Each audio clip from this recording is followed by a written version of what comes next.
Kris Boley, it's great to have you on the Abstract Podcast. Thanks for coming. Yeah, it's good to be here. So what are you up to these days in regards to playing, singing? Well, right now with the coronavirus, it's kind of a little bit of a booger, but Right. I'm involved with my church. I'm a worship leader Sunday mornings, and I'm also pretty heavily involved with the youth group I'm the main worship leader for the youth group as well. And then on top of that, there's worship nights and other things like that for the church that I'm involved in too.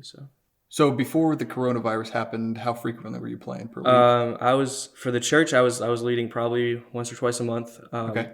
And then for the youth group, it was weekly. Weekly. Okay. That's fantastic. And when did you start playing and singing? Like how long have you been doing that sort of thing? So when I was 16, I led worship once for a camp. And it was not pretty. It was not the best thing in the world. And after that, I kind of just wrote it off as I was like, well, I had my chance, and it's just not for me.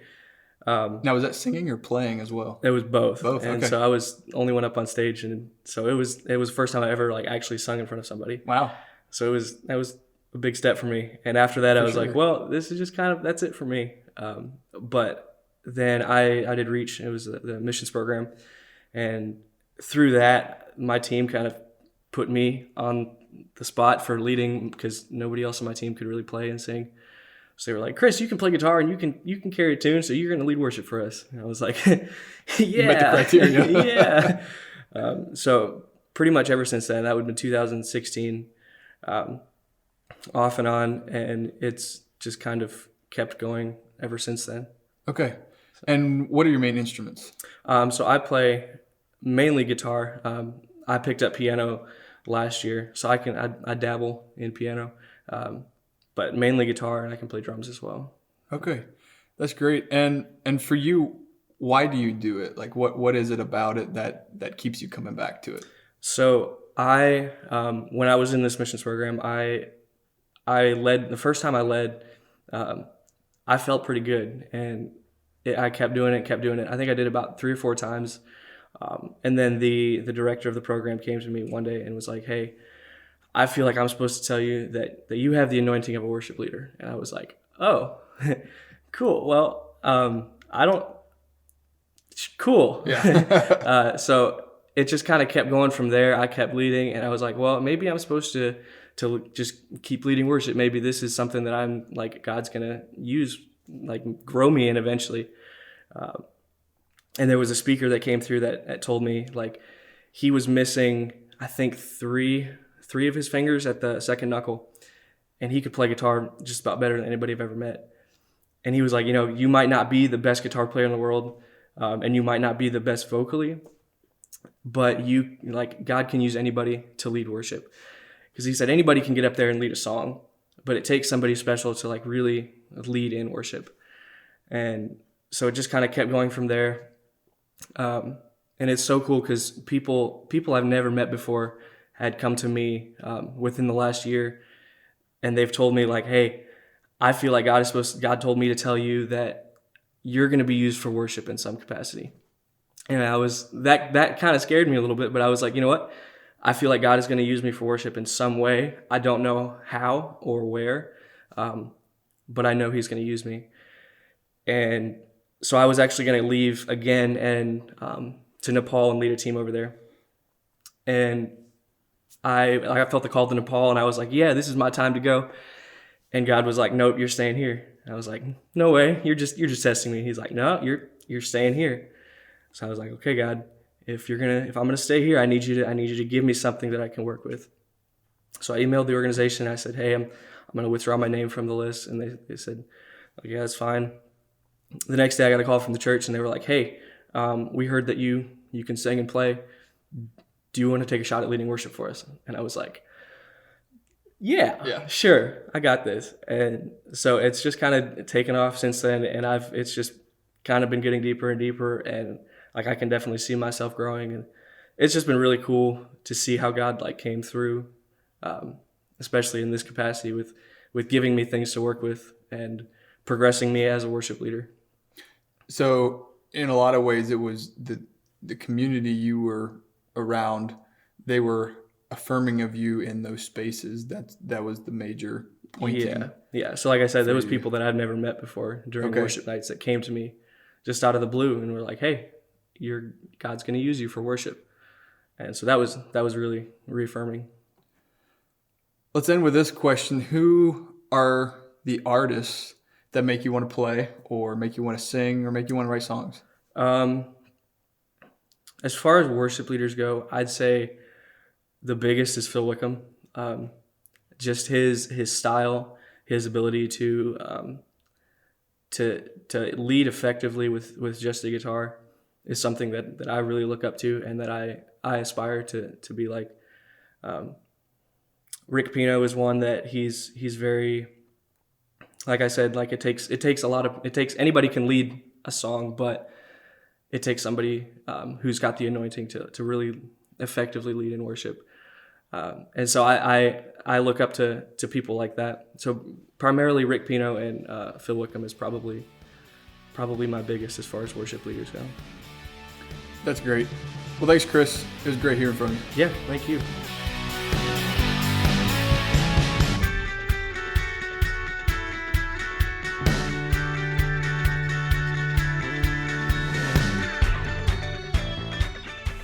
So, how are you doing, man? Good. I'm good. Yeah, I was interested to have you on. Yeah, thanks for having me. Yeah, just talk a little bit about music, kind of. That's what we're focusing on. And so, tell me, what is it you're doing right now with music? What does your musical life look like right now? Right now, most of it is just playing music for church. I was writing writing a lot for a while. And then did you see John Prine passed away recently? A songwriter. I think I did. I don't know who he was, but I seen. Yeah. I know some of his songs, but I didn't know a lot about him. But I saw a quote that he had, and he said, "Happiness is one of the worst things for songwriting." And Yeah, I've heard Andrew Osenga say the same thing. Like, no one writes a song when they're happy. I know, and I just got married. So do you feel like that's over a year why? ago? Yeah, I think so. Because my songs often tend to be a little bit more, like there seems to be a little bit more sadness behind them or longing behind them maybe sometimes. And it's hard for me to write like a happy song.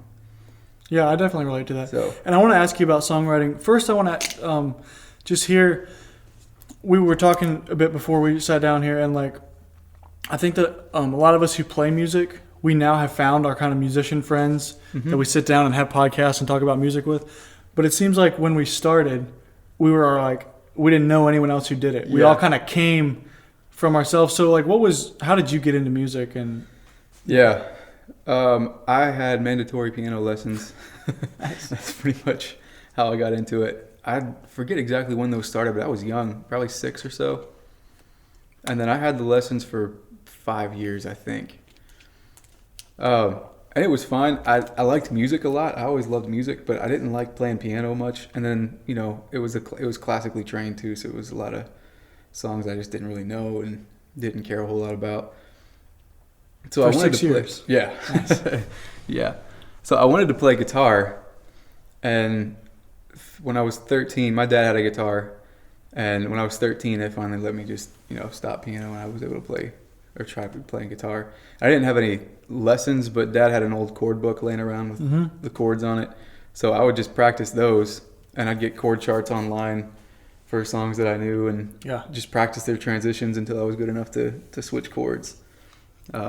And then I think the first song I ever learned to play was By Your Side, but it was just the strumming. It wasn't the picking part. That 10th Avenue North song. So everything guitar has been self-taught, but then I actually did about a year ago, I went back to that same piano teacher and took theory for it was probably 6 months. Okay.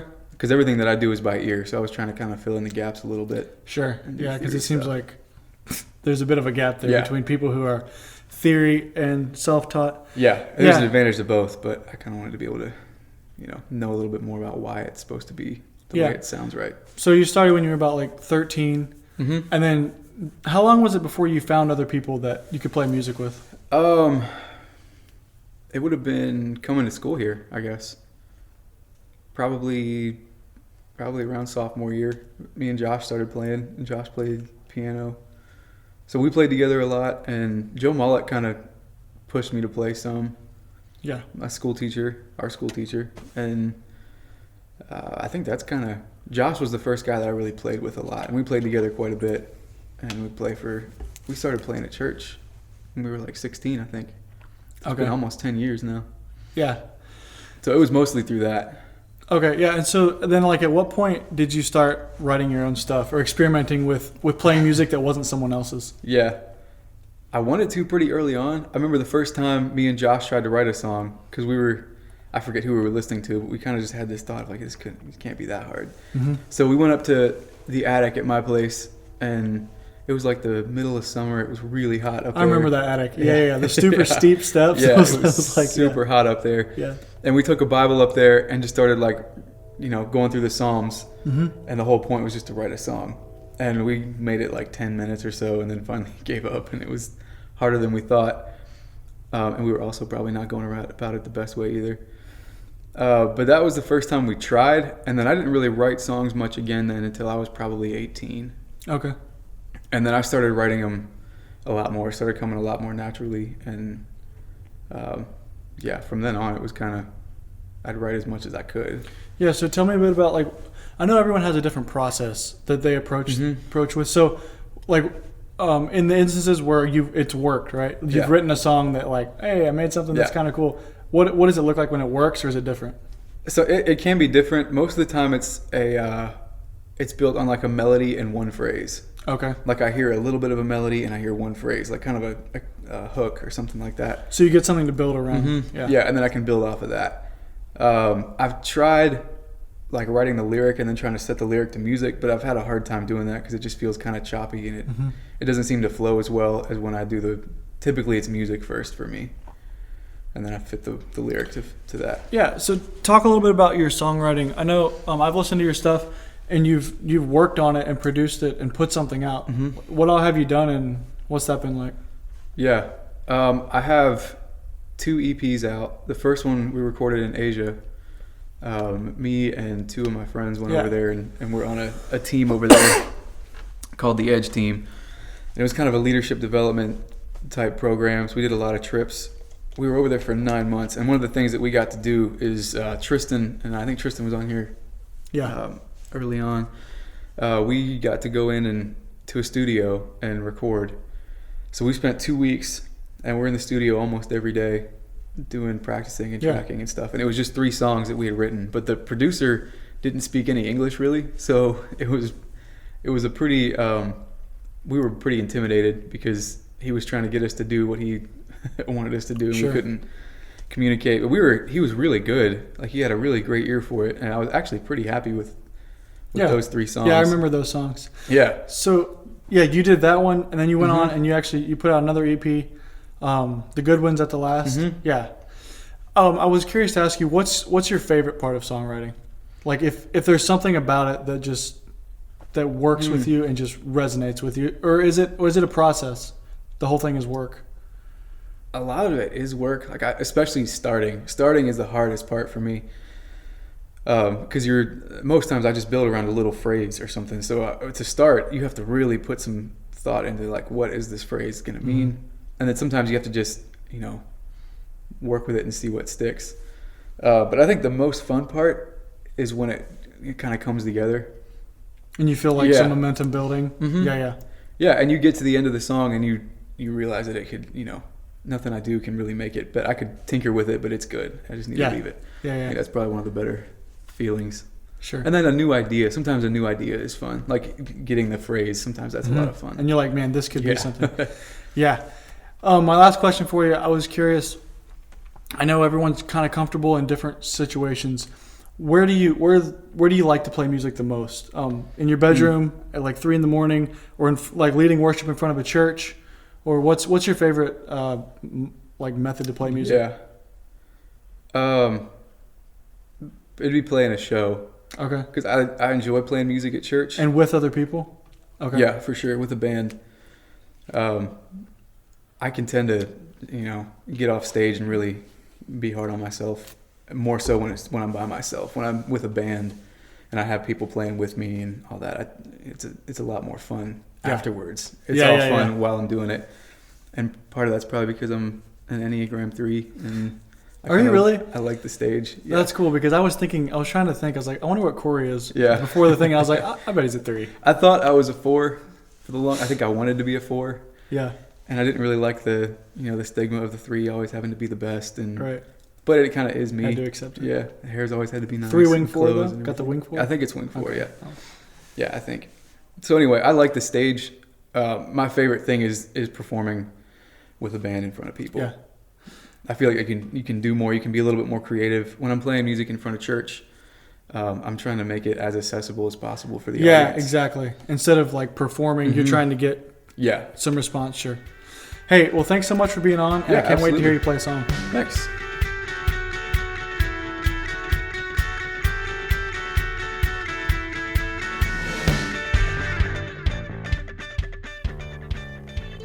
So this song is actually the latest song that I've written, and I haven't written many, so this is actually almost 6 months old by now. But I wrote this song about an experience that I had in Asia. I talked about that a little bit, and one of the things that we got the chance to do over there was to go to an orphanage. And in China, they have the 2-child policy. And so a lot of these kids that were at the orphanage were disabled, and no one wanted them. The parents could only have 2 kids, so if they had one with disabilities, often they'd leave them in an orphanage. So there was a girl there that we met, and she wasn't able to talk or anything like that, and we got to take her outside. She was pretty severely disabled, and she had an arm that was kind of bent. She would hook her right arm around your neck, and her left arm was just crazy strong. And she loved to feel stuff, and she'd reach out and grab everything and kind of yank you around. And it was kind of hot, and we were sweaty. But it was such a cool experience. And we were there for about an hour, and we took her back into the orphanage and laid her down. And she had a chair and a bed, and she had to stay strapped down in her chair or her bed pretty much all day, every day, because they just didn't have the staff to be able to take her out. So we brought her back and put her in her bed, and they started strapping her in. And as we kind of stepped back and walked away, she wasn't crying, but it was one of the saddest sounds I'd ever heard. It was kind of a moan, and it really pulled at me. Because here I was, this kid who was, had done things that I was not proud of at all. And I was, going to be able to go back home to a family, and I was healthy and was having this cool experience in Asia. And so that's kind of what this song was about. And I hope it kind of portrays that. All right.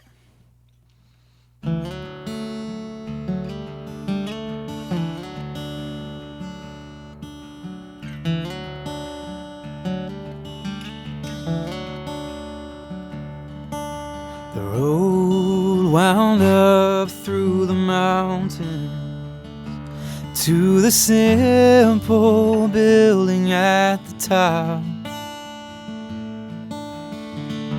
a home for all of the unwanted, cast away and beaten up.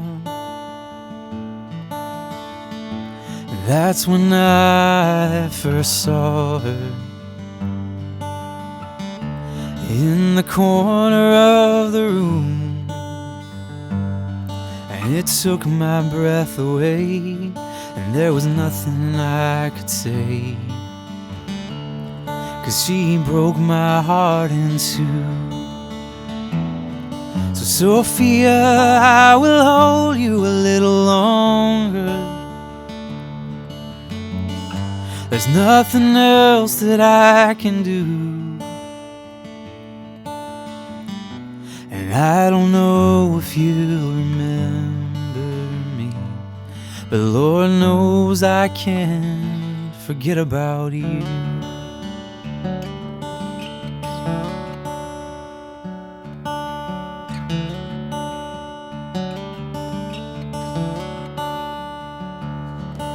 She held tight to me as we walked, and There was joy on her face, though she would never talk. She smiled and laughed like she was on top of the world, like she didn't even know she was an unwanted girl. Too soon the time came to leave her. We carried her back into the room, and as she started to cry, a little part of me died. The saddest sound I ever knew. So Sophia, I will hold you a little longer. There's nothing else that I can do. And I don't know if you remember me, but Lord knows I can't forget about you.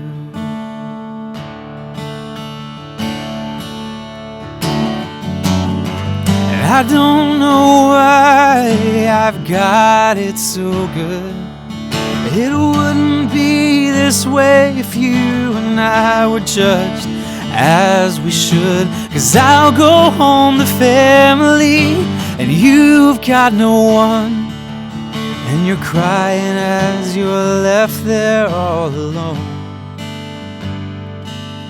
And I'm praying for my God to be your own, to be your own.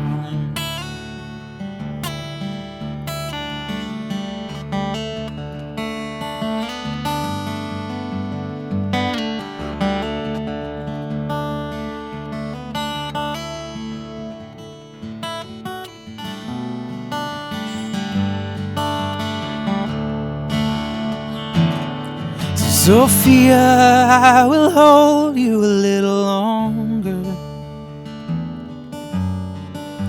There's nothing else that I can do. And I don't know if you remember me, but Lord knows I can't forget about you. And I know He won't forget about you.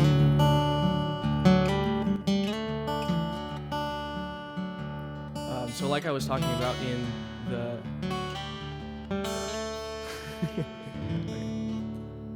so like I said earlier, God has really kind of pulled things together for me, especially in the last year. And this song is something that I've always gone back to. It's called "The Goodness of God." It just talks about how, like, all my life you've been faithful. Like, God follows through. He's good no matter what. And for me, through my music, like, this is one of my favorite songs to play because of that, because of my experiences through worship, through the church, and just through music in general. So, yeah.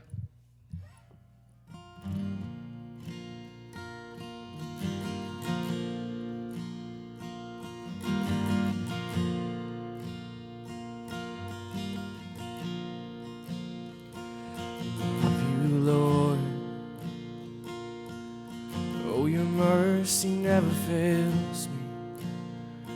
In all my days I've been held in your hands. From the moment that I wake up until I lay my head, I have lived in the goodness of God. All my life you have been faithful.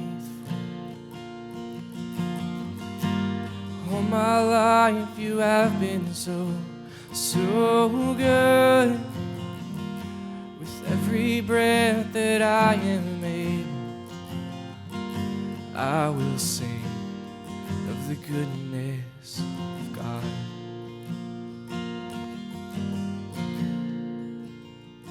I love your voice. You have led me through the fire. Darkest nights, You are close like no other. I've known you as a father, I've known you as a friend. I have lived in the goodness of God. All my life you have been faithful. All my life you have been so good. With every breath that I am able, I have lived in the goodness of God.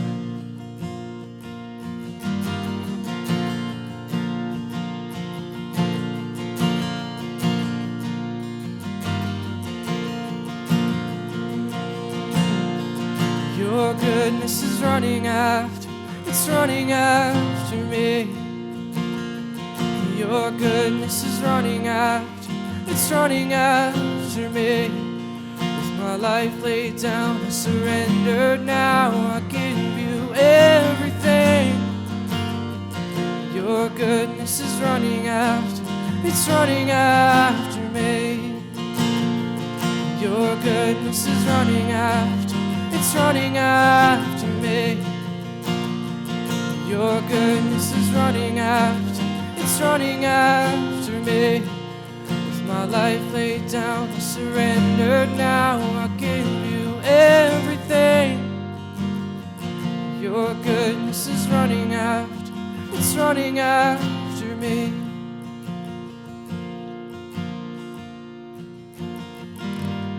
All my life you have been faithful. All my life you have been so good. Every breath that I am able, I will sing in the goodness of God. 'Cause all my life you have been faithful. All my life you have been so good. With every breath that I am able, I will sing of the goodness of God. All my life you have been faithful. All my life you have been so good. Every breath that I am able, I will sing the goodness of God. I will sing the goodness of God.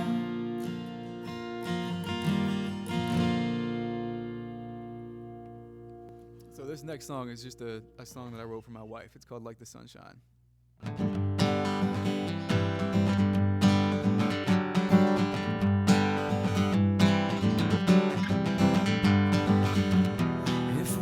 Wasting time, I wanna waste my time with you.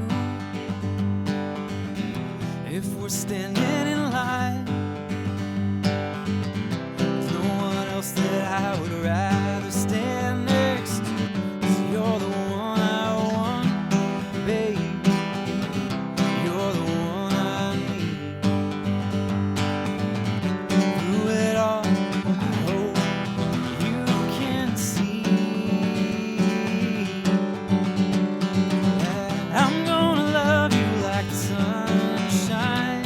Feel the warmth on your face and the light in your eyes. Steady like a drum, steady to rise, yeah. 'Cause I ain't just here for the good times, baby. I'm gonna love you like the sunshine.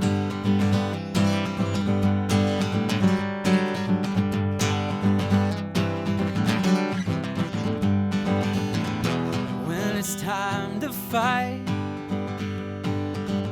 I'm gonna fight for you. When it comes to life, there's no one else I want.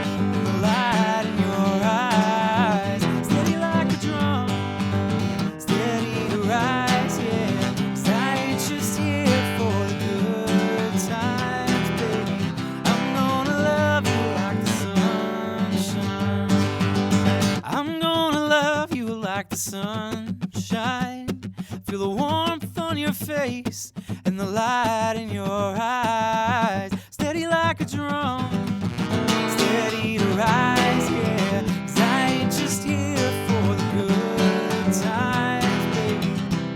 No, I'm here for the long ride.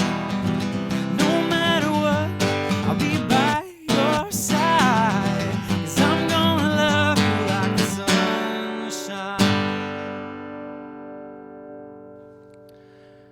So this next song that I want to do it's called Anthem.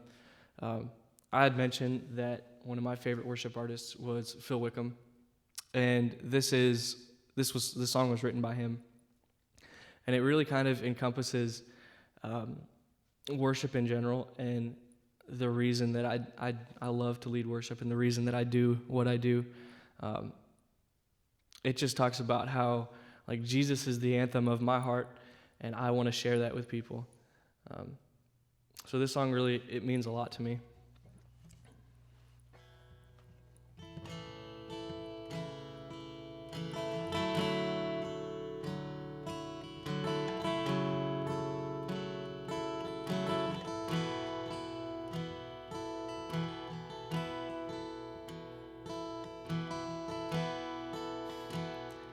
So many reasons, too many to count, to say that I love you, to worship you now. Your love is perfect, your love is kind. I'm yours forever, forever you're mine. Jesus, the anthem of my heart, Jesus, the anchor of my soul. I'm overwhelmed by all you are. Oh, how I love you.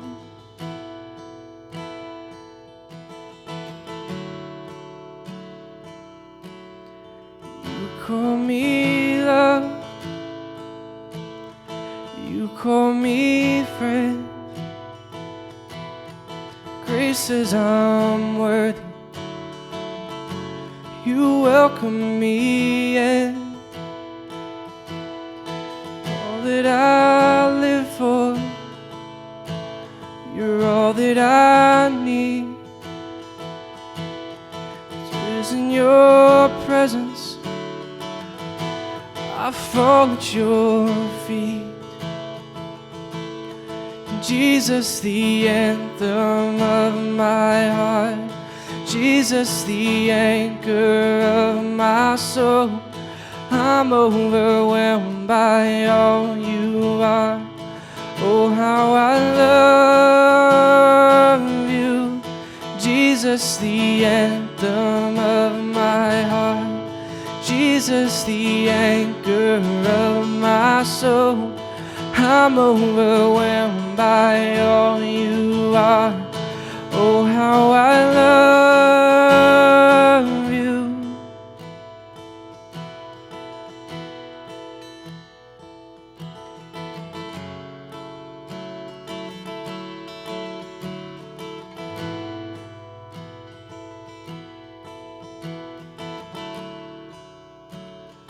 Faithful to the end, God, you are always so good.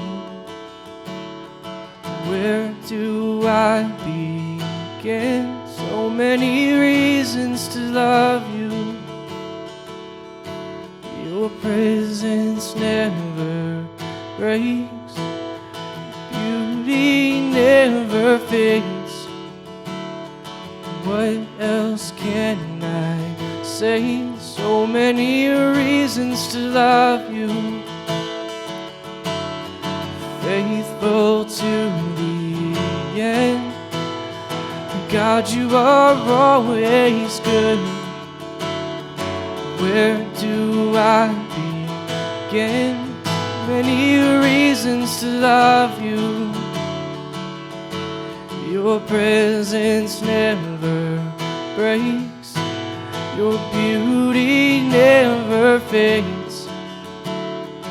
What else can I say? So many reasons to love you. Jesus, the anthem of my heart. Jesus, the anchor of my soul. I'm overwhelmed by all you are. Oh, how I love you. Jesus, the anthem of my heart. Jesus, the anchor of my soul. I'm overwhelmed by all you are.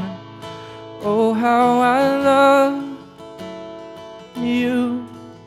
Jesus, the anthem of my heart. Jesus, the anchor of my soul. I'm overwhelmed by all you are. Oh, how I love